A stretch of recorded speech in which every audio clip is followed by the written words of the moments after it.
praktikum ya, itu salah satunya di bagian lahan. Kita memang ada praktikum itu menanam, tapi yang kita lucunya itu menanamnya di polybag. Dan itu letaknya di lahan kan gitu. Berarti kan ada hal yang salah nih di lahan ini. Padahal kita bayar UKT kan gitu ya kan. Nah, tapi untuk kebutuhan praktikum itu terkadang masih ada yang beli sendiri. Siapa sih yang nggak mau dapat nilai 20? Nilai A, SKS 20. SKS 20 A semua. Siapa sih yang nggak mau kan gitu kan? Siapa yang nggak mau IP-nya 4 gitu. Abang sangat senang dengan perkataan ini. Pemilihan itu bukan memilih yang terbaik, tapi pemilihan itu mencegah yang terburuk untuk berkuasa.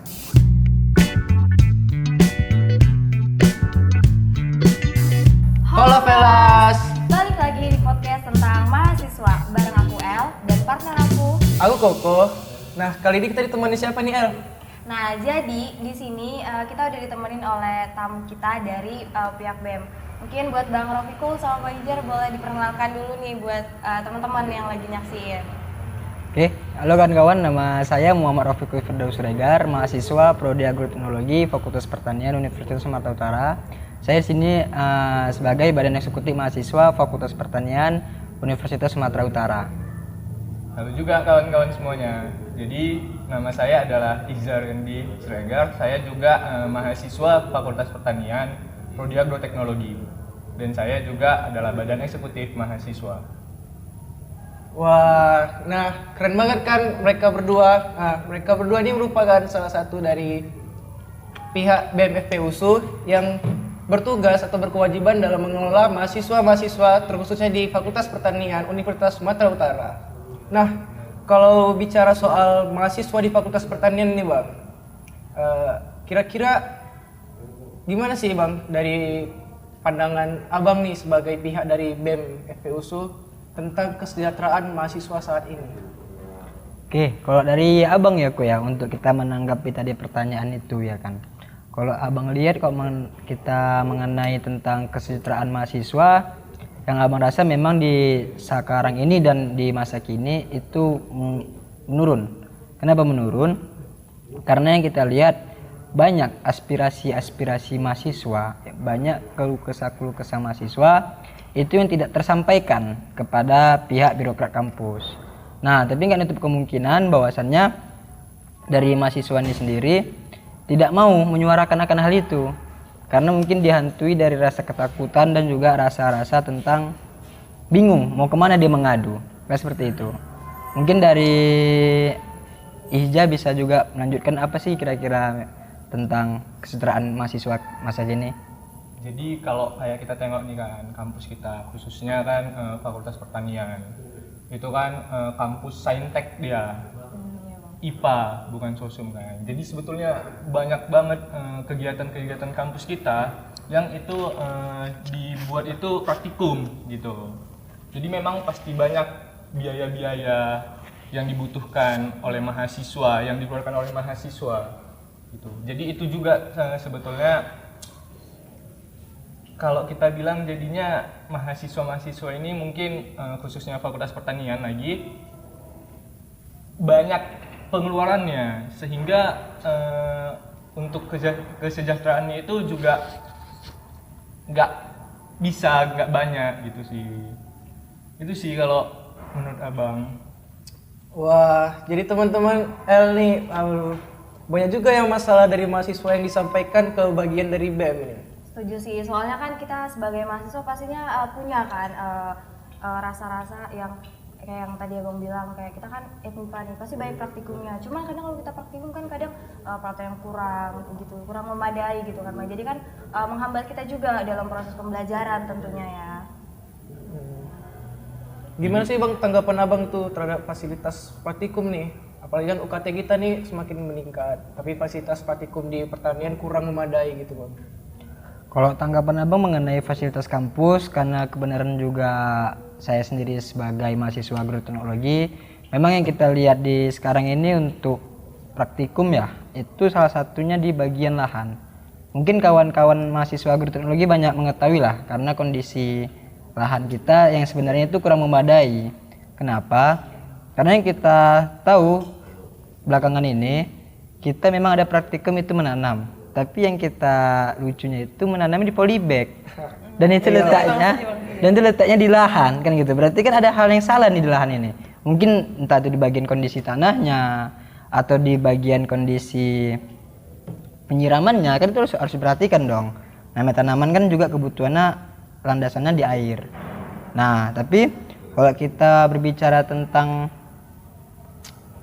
fasilitas ya, khususnya praktikum, memang untuk di kampus pertanian sendiri, saya rasa kampus pertanian masih belum prefer sih untuk hal terhadap praktikum. Kenapa? Karena saya rasa banyak kebutuhan praktikum kita yang harus mereka penuhi. Contohnya nih, yang saya tahu nih ya, kebanyakan padahal kita bayar UKT kan gitu ya kan. Iya. Nah, tapi untuk kebutuhan praktikum itu terkadang masih ada yang beli sendiri. Yang nggak diakomodir. Seharusnya kan itu itu bagian masuk ke dalam kredit SKS yang kita ambil, seharusnya diakomodir dong. Nah, itu mungkin jadi evaluasi lah kepada birokrat kampus untuk diperhatikan lagi dalam hal itunya. Seperti itu. Kalau dari saya ya. Ini kita jadinya bahas bedah kampus ini kayaknya. Pas itu, soalnya kan memang mungkin balik lagi, kita kan pertanian nih, sosum, apapun Saintek. Saintek, Bang. Saintek, maaf, Saintek. Kita saintek. Apapun yang kita buat itu praktikum, kebanyakan praktikum gitu. Karena kita di sini memang kita diajarin untuk langsung terjun ke lapangannya. Nah, itu juga yang bikin banyak. Jadi sebetulnya mungkin kampus kita USU khususnya Fakultas Pertanian udah menyediakan, tapi banyak nih hal-hal tidak terduganya yang ngebuat jadinya kayak seakan-akan mahasiswa butuh ini tapi kok nggak ada, mahasiswa butuh ini tapi kok nggak ada gitu kan.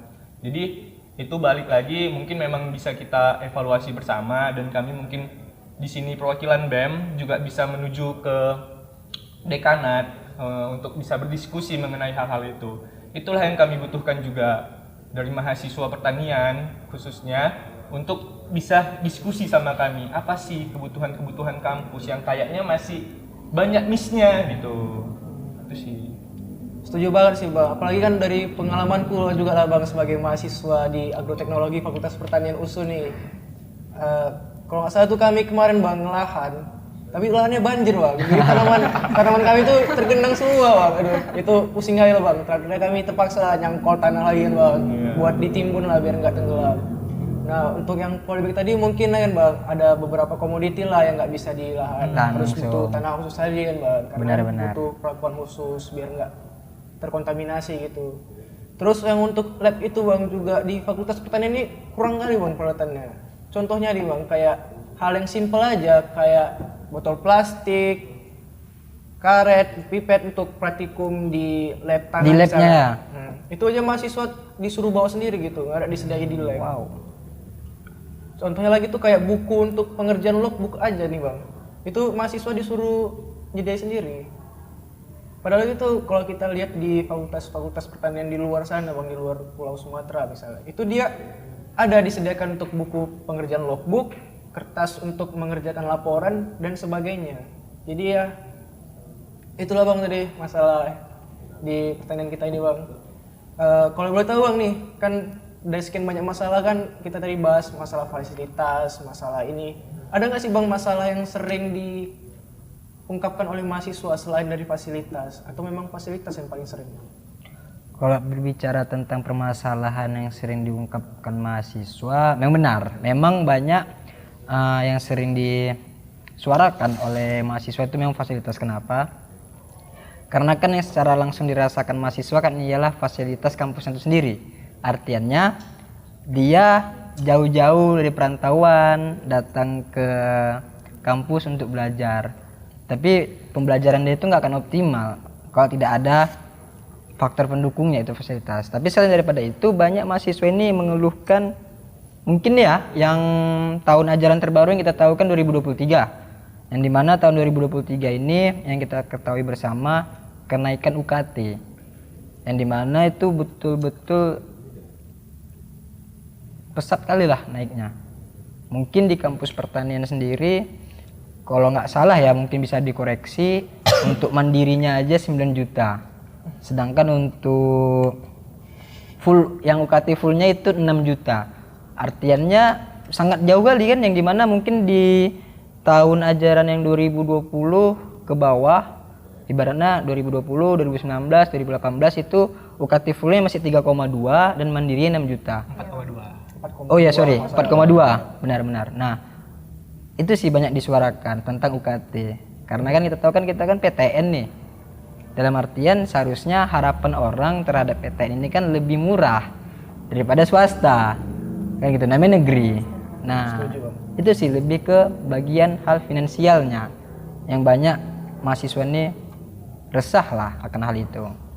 Berarti selain dari finansial tadi, alat fasilitas lain. Benar. Kalau bicara tahun ajaran 2023 tuh pasti kan ada kurikulum baru nih Bang. Jadi gimana sih Bang tanggapan dari pihak BEM FPUSU khususnya terkait perubahan kurikulum yang terjadi saat ini Bang? Apakah itu sangat mempengaruhi kegiatan kuliah mahasiswa atau biasa aja gitu Bang?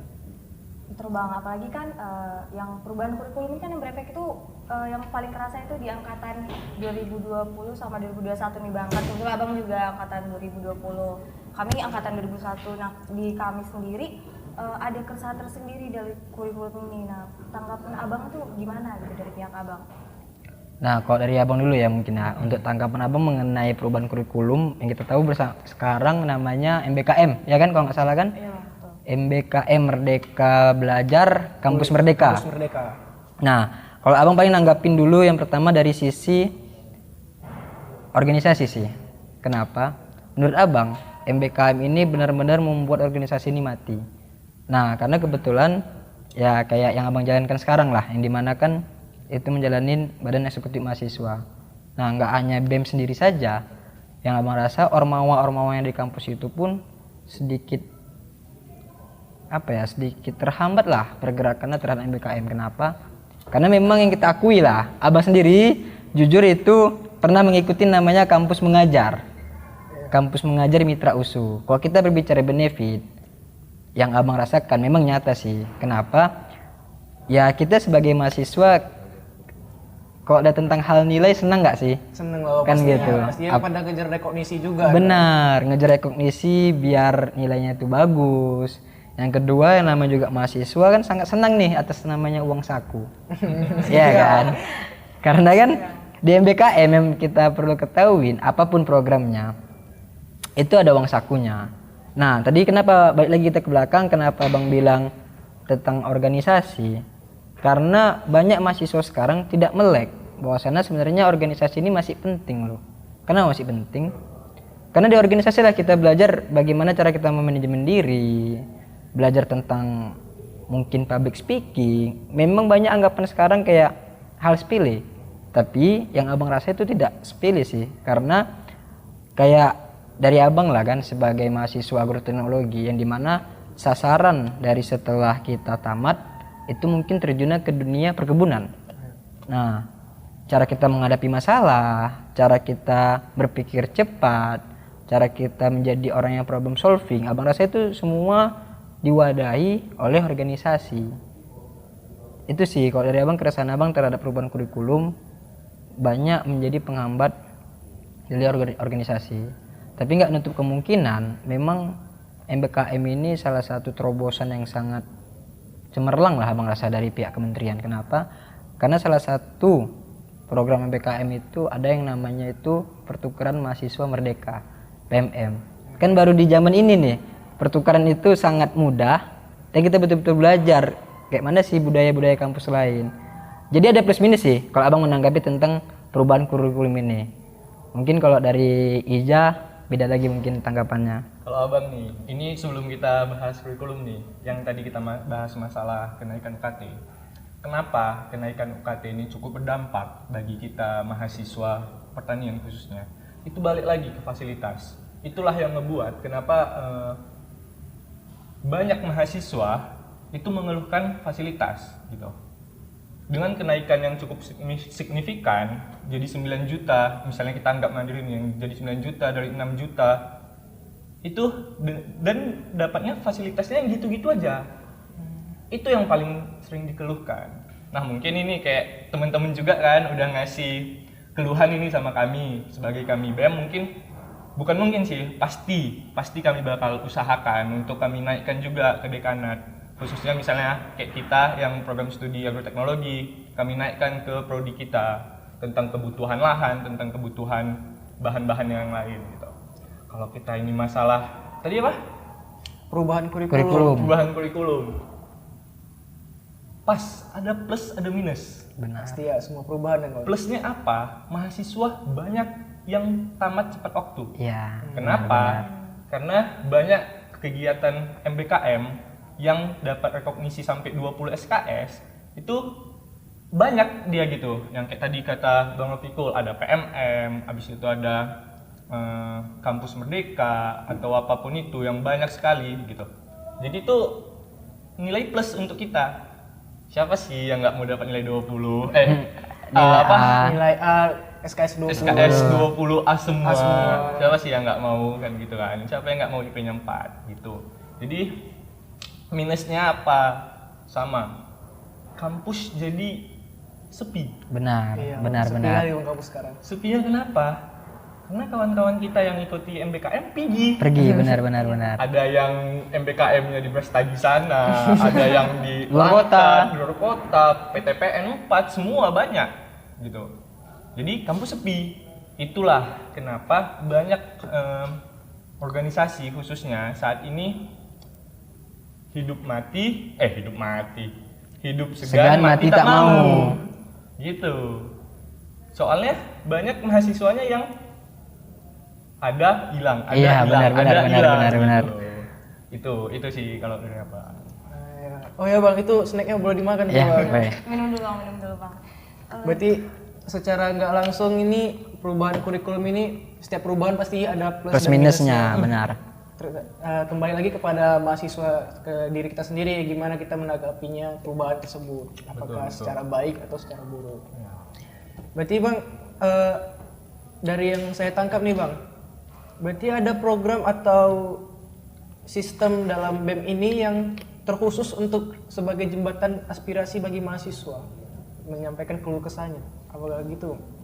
Kalau untuk itu ada, pastinya ada. Karena kan yang kita ketahui bersama kan ormawa yang ada di kampus, yaitu internal, mungkin BEM dan juga HMJ kan gitu. Yang dimana kan mereka sebagai fasilitator jembatan dari mahasiswa kepada pihak birokrat kampus kan gitu. Nah kalau misal tadi pertanyaannya apa, boleh diulang? Program BEM sebagai Program. jembatan aspirasi bagi Oke. mahasiswa. Kalau untuk itu ada, itu dia lebih fokus, ada namanya bidang advokasi kesejahteraan mahasiswa dan kealumnian. Nah, yang dimana bidang tersebut itu dia benar-benar mewadahi apa sih aspirasi mahasiswa yang keresahan-keresahan mereka agar menjadi titik balik kepada pihak birokrat kampus untuk kan win-win solution nih. Mahasiswa enak, mahasiswa optimal dia belajarnya, karena kan dengan optimalnya belajar si mahasiswa ini kan juga akan bermanfaat bagi pihak kampus. Jadi ya saling berkesinambungan lah kan gitu. Ada itu di bidang adkesma sendiri yang akan apa ya, programnya dari mereka lah, bidang mereka seperti itu. Berarti banyak juga ya peran BEM dalam mengatasi keluh kesah mahasiswa, terutama mahasiswa di Fakultas Pertanian ini ya Bang. Jadi bang, sekarang kan lagi masa-masa politik nih kan kata abang tadi pasti semua tanggal maksudnya di apa namanya Diliburkan. Iya gitu kan bang. Cuman tanggapan abang sendiri gitu gimana gitu, karena kan banyak nih kasus-kasus yang katanya mahasiswa itu apalagi organisasi dalam kampus tuh ditunggangi politik gitu bang, pasti pernah denger kan bang pasti ya. Lebih ke jadinya fanatik gitu Iya, Bang. iya. Bang. Jadi tanggapan abang gimana sih, atau cara abang gitu buat membuktikan kalau sebenarnya itu tuh nggak melulu tentang itu gitu bang, karena memang tujuan BEM sendiri itu ya itu untuk membantu mahasiswa mahasiswa di kampus itu sendiri gitu bang. Iya, biar mahasiswa tadi tuh nggak terjerat dengan isu-isu politik yang membuat mereka jadi Jadinya kurang percaya gitu bang dengan pihak BEM sendiri gitu bang. Benar. Memang banyak sih isu-isu tersebut yang apa ya, yang mencuat lah ke atas.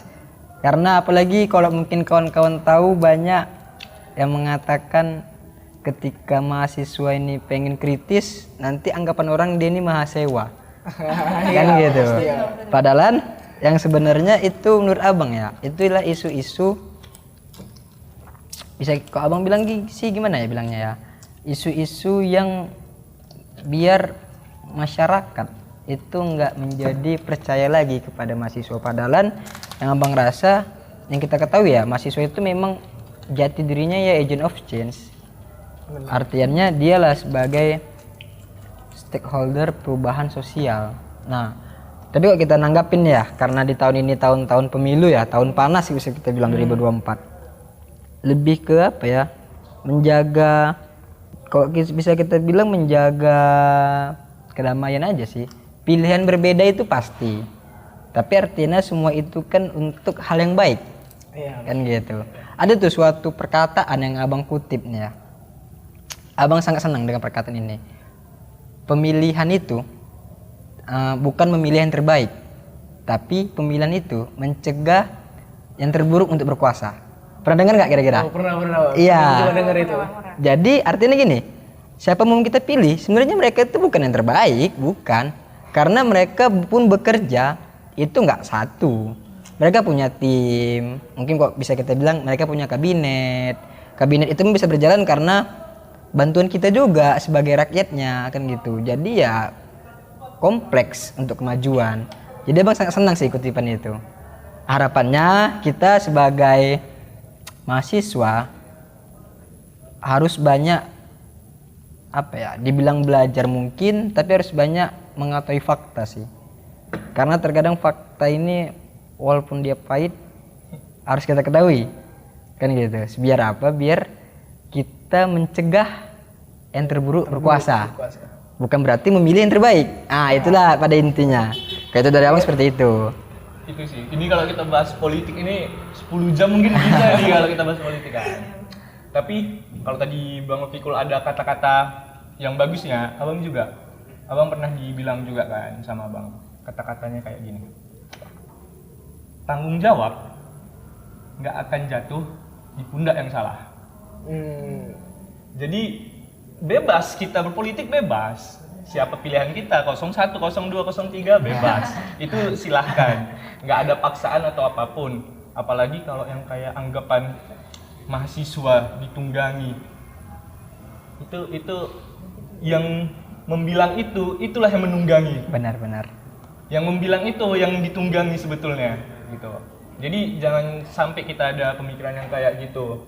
Soalnya kalau kita mesti buat pemilu itu pemilu yang damai. Pemilu yang damai pasti. Kita yang paling penting, fokus kita adalah bagaimana kita buat supaya pemilu nanti, pada saat pemilihan nanti itu tidak ada kecurangan. Cuman itu yang paling penting. Siapapun yang menang, udah pasti itu yang paling pantas. Mungkin yang paling baik tidak, tapi udah itu yang paling pantas gitu. Jadi mungkin kalau abang nih cuman bisa bilang untuk kita kawan-kawan mahasiswa, yang paling fokus itu kita jaga kedamaian, itu yang pertama. Yang kedua, kita jaga pemilu ini sebaik-baik mungkin supaya tidak ada kecurangan yang terjadi. Mungkin kalau dari abang sedikit pesan juga ya untuk pemilu kita. Namanya kita menyebutkan pesta demokrasi. Yang arti kata pesta ini kan harus bahagia. Konsep itu aja, bahagia aja. Apapun terjadi bahagia. Karena itu untuk kita semua. Andai salah satu yang menang pun tanpa adanya kita untuk turut membantu pun sama saja. Itu mungkin kalau dari abang ya terakhir. Jadi bang, kayak yang Bang Ija tadi bilang nih. Jadi gimana sih cara abang gitu buat tetap fokus pada tujuan utama abang ya, terutama di BEM. Namanya juga udah punya kuasa kan bang, pasti kalau udah punya kuasa kadang kalut juga kan bang. Cuman gimana cara Bang Ija ataupun Bang Rofiko nih buat tetap punya pendirian, buat nggak mau ditunggangi oleh mungkin partai atau apa gitu bang.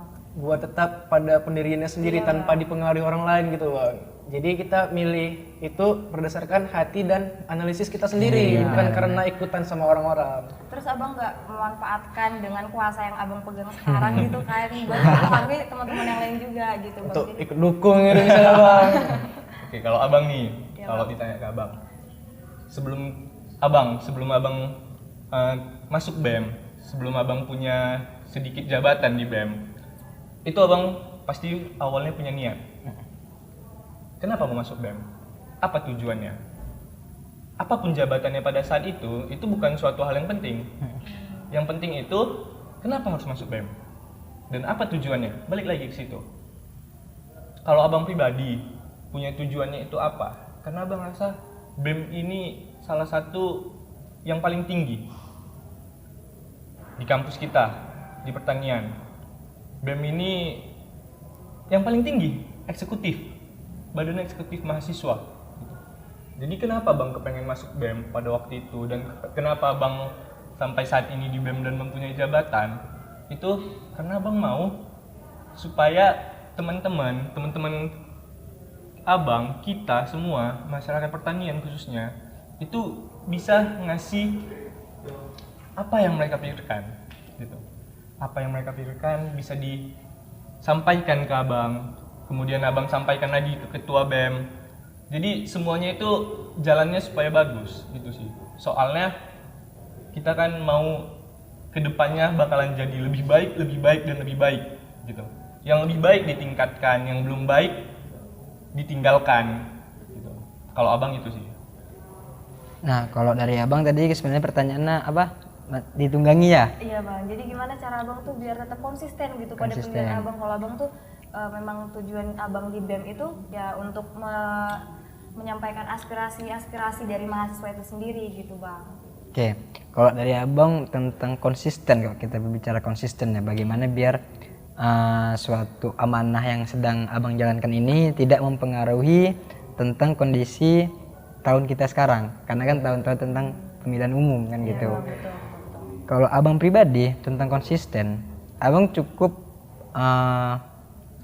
flashback ke belakang.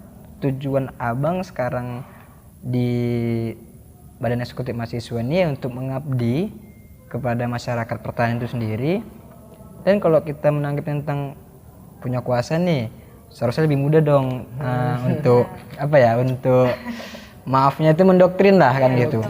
Kalau abang berpikir kayak semua orang punya hak suara dan hak pilihannya, abang nggak akan mungkin mencuri ataupun mengambil hak mereka. Udah itu biarkan mereka.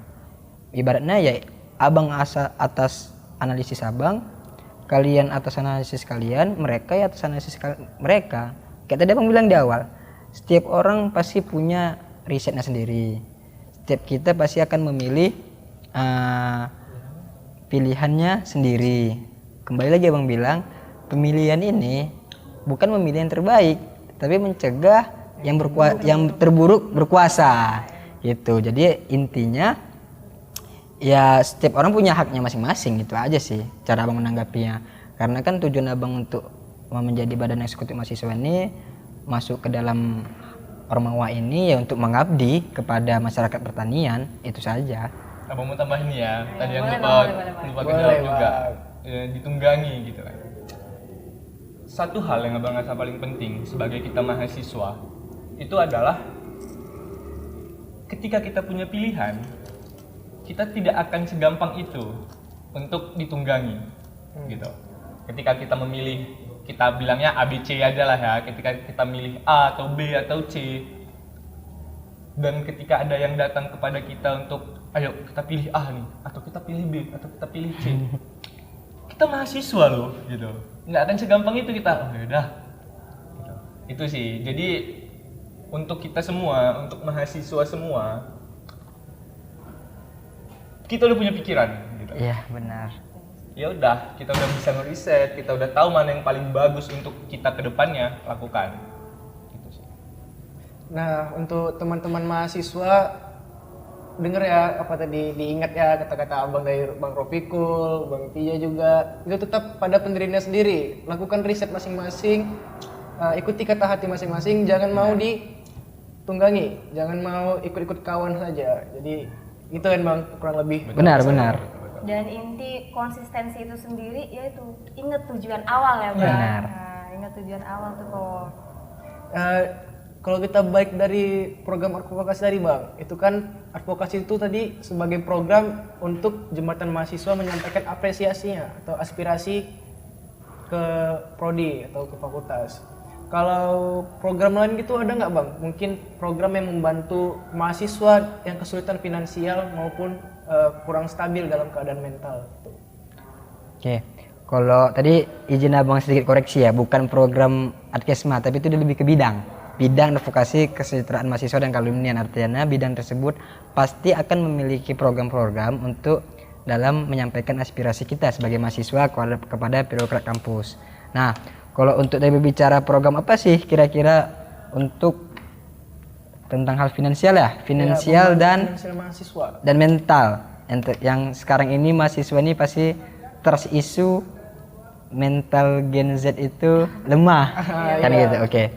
Kalau kita abang membahas tentang finansial, sebenarnya yang perlu juga kawan-kawan mengetahui itu ada tuh salah satu program unggulan abang ketika kemarin abang mau naik, itu ada namanya Rumah Beasiswa Merdeka Belajar.